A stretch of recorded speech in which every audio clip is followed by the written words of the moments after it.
สบายดีอยู่กับวงมาริบูชาแนลเนาะวันนี้เราสิพาทุกคนไปห้าปลากับน้องสร้างผู้นี้เนาะ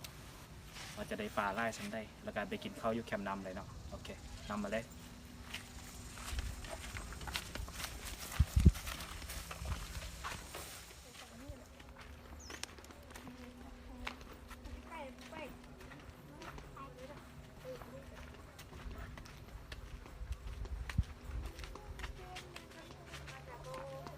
ความไป แจ้งแบบนี้น้องลุมตี ตรงนี้ก็ได้ ให้ผู้เคยมาพาไป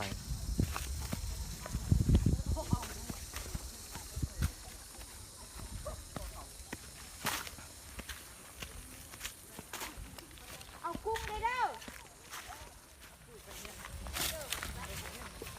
เราก็มาฮอดแล้วเนาะทำขาดเนาะบุหัวห้าใดหรือบ่ไปลองเบิ้งนำกันเลยเนาะ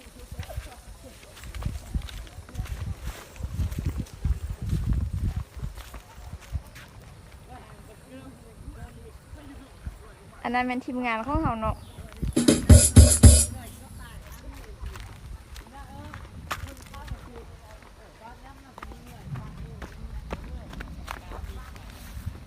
ถ่ายคลิปอยู่นี่ช่องทางเถื่อนนี่หมดนายมาถ่ายคลิป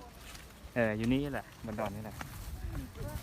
ทุกวันพอดีก็เห็นมันที่หนักแบบว่าแต่ให้เงินอย่างน้อยหน่อยอยู่บ้านเนี่ยเขาจะไปหน่อยค่ะไปล่างก็ไปกินเหล้าอยู่เหมือนเธอไม่มาเลย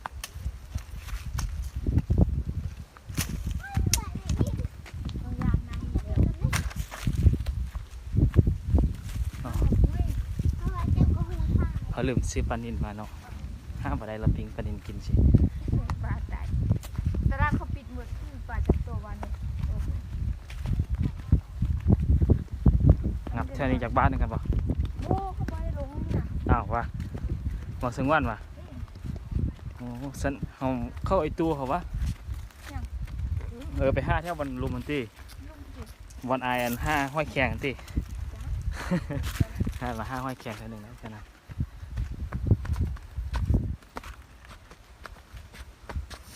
ไปลงควันกับออนตี บุออนนะไปยังโอ้ยังไอเคยมาไล่เชือดแล้ว เคว้งหนักเดียว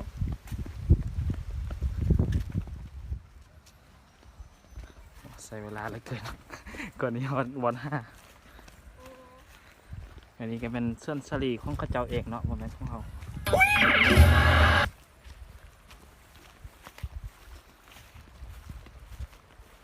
เดี๋ยวจะดึงมา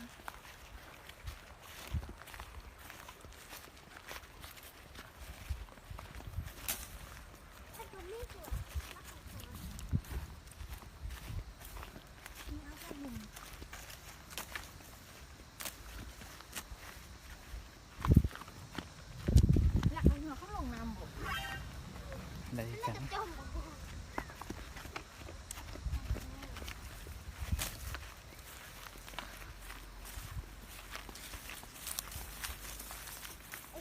ฝั่งนั้นก็เป็นบอลข้าพเจ้ามาห้อยแข่งวางนั้นเนาะเดี๋ยวเทอนี้มาอยู่ฝั่งนี้ อันนี้คืออามิซอนน้ำค้าง เบิ่งเลยเนาะว่าควงเทือกมีที่ได้ปลาจากโตเนาะเอา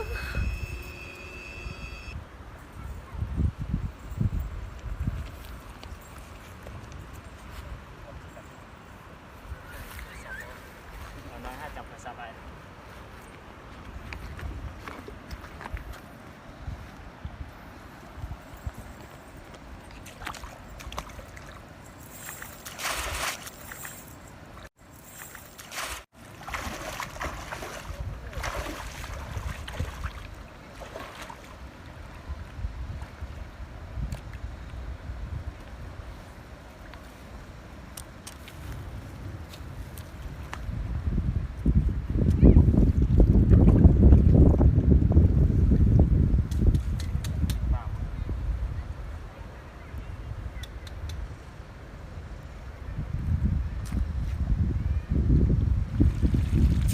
ได้บ่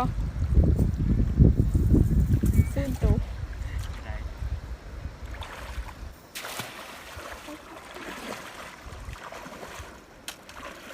ที่บ้านไอ้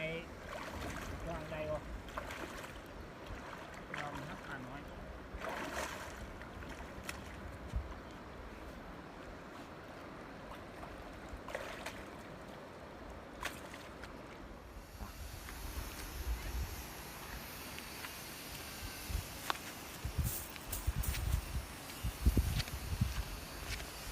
ซ้ำเนาะ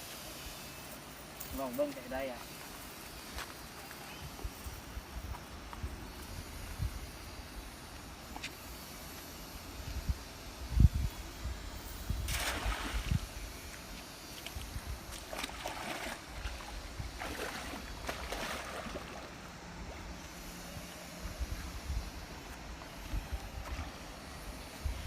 ได้กินโอ้ป่า น่าจะไม่มั้ง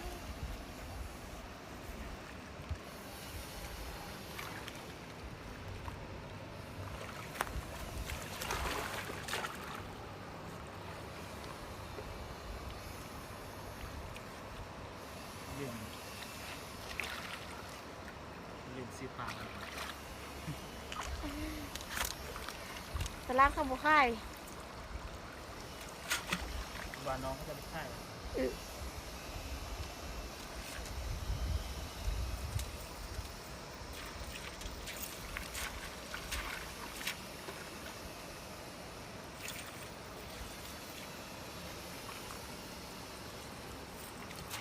จะเอางวงข้ามไปตักเลย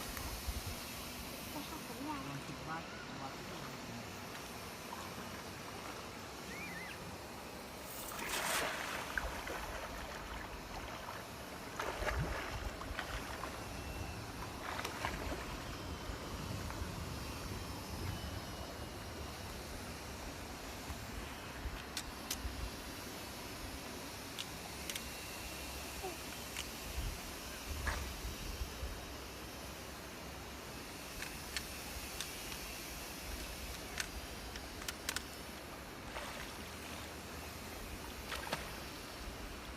บอได้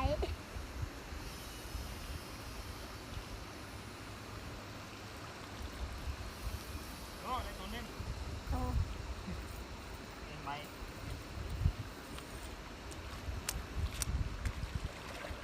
ลง ก็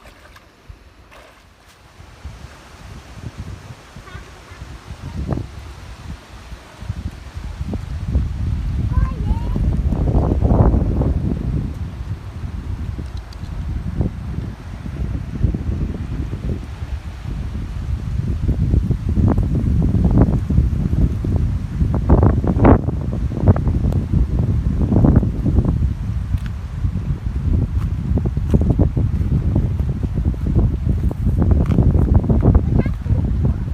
บ่ได้เลยไปอินเนาะ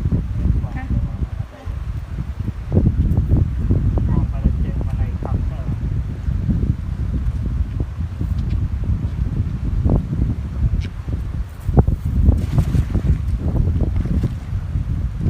นี่ก็ไล่เลยไปอินเนาะบ่ไล่เท่าไหร่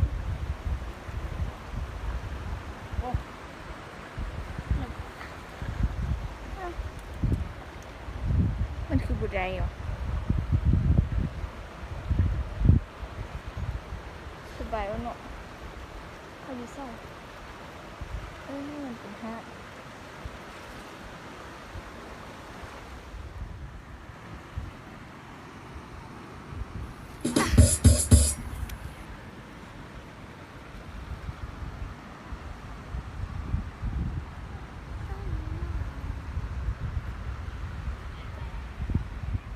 สีแบบมืดฝดแกเอาเบิ้งอีดอยควักแห่เอาไว้ได้ปลาหรือบ่ได้เนาะพี่ก็ได้มาป้าตัวหนึ่งเอาละ เราจับแม่ตรงนี้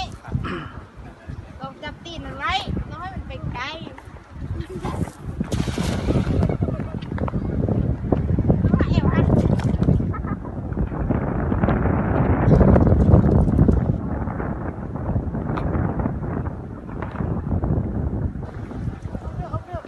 ระวังปลาตีนเย็บแก้วได้นี่เย็บแก้วเนี่ย ไม่ได้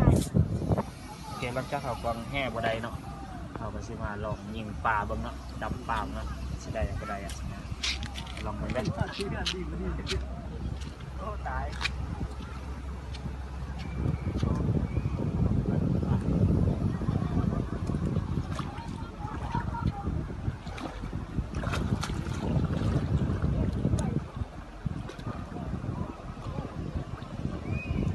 เ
ความแห้งก็ได้ยิงปลาก็ได้ซื้อกินเอาเนาะซื้อกินเอาได้ดีกว่า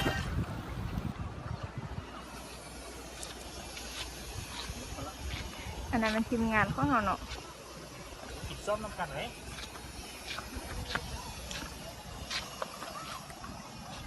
ความแห้งก็ได้กินส้มซะนะก็มังวงแซ่บ ส้มตา อ๋อย่อยไปนี่หมดเห็นไหม ป่าเปแม่เห็นดำมันตัวเกล่ะมีป่านี่ อร่อยโอเคหลังจากไปห้าป่าเนาะก็เลยบ่ได้จับตัวเนาะก็เลยกลับซะมื้อหน้าค่อยมาห้าใหม่เนาะถ้าผู้ได้มักคลิปนี้ก็อย่าลืมกดไลค์กดแชร์เนาะกดติดตามเลยเนาะ